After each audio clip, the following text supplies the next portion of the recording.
Moi, je pense que je serais une bonne maman. Parce que quand on est enfant, on comprend mieux ce que c'est d'être enfant.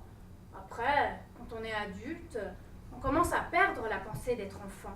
De toute façon, j'ai l'impression qu'élever un enfant, c'est comme fermer un mauvais Tupperware. Tu fermes d'un côté, il s'ouvre de l'autre. Alors, tu files de l'autre côté, et bing, il s'ouvre encore d'un autre côté. Et avec un enfant, c'est pareil. J'étais avec mon mari. On a mis du jazz et on dansait là-dessus, ouais. Accoucher en dansant, c'est vraiment le top. Avoir un enfant par fécondation in vitro me gênait bien sûr. Là, pour le coup, on oublie la magie et on oublie le naturel. C'est à la fois artificiel, mécanique et sordide. Aller se branler dans une petite éprouvette dans une cabine de labo, sortir avec ton machin devant tout le monde.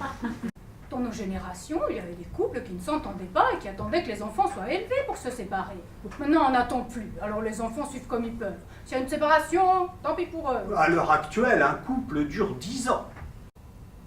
Je suis tombée des nues. Quand on m'a opérée à 20 ans, le médecin m'a caché volontairement que je n'avais pas d'utérus. Parce qu'il y a beaucoup de jeunes filles qui se suicident quand elles apprennent qu'elles ont cette malformation. Tu vois un bébé, son trou du cul, c'est la moitié d'un ongle. Et il te balance une crème. Ah non mais, j'ai vu de la merde qui remontait jusqu'en haut du dos. Comment c'est possible? Il a explosé son cul ou quoi? À moins qu'on changeait la couche à ma fille, je le faisais avec plaisir. Pour moi, cette princesse pouvait faire caca autant qu'elle voulait, j'aurais toujours trouvé ça beau. En France, l'insémination pour les homosexuels est toujours interdite. Hein. C'est politique, c'est comme ça.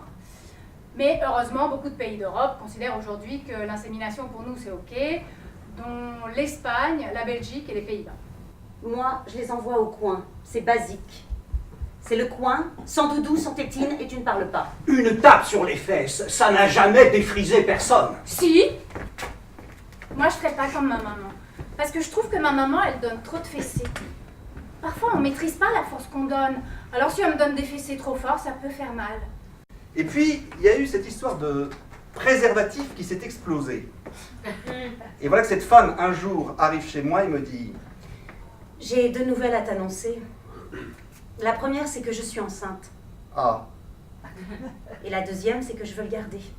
ah. Tu peux la rajouter. Mais tu fais comme tu veux. La sage-femme lui disait « Poussez! Poussez !» Et moi, je la coachais.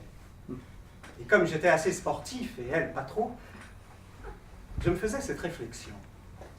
Si c'était moi, je pousserais beaucoup mieux. Il faut vraiment avoir fait le deuil de la maternité biologique.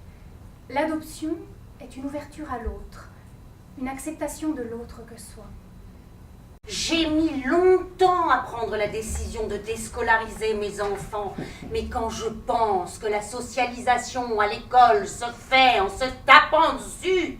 Des fois, je vois des gens qui ont des jumeaux, j'ai envie de leur dire « Mais pourquoi t'as acheté cette poussette ?» Mais c'est l'autre qu'il fallait acheter. Non, mais ça paraît stupide, mais c'est des trucs qu'il faut savoir.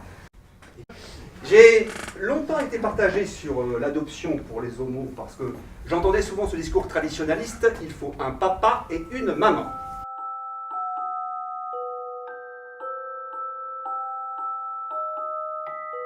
La vie m'a passionnée et elle me passionne encore. C'est passionnant jusqu'au dernier jour.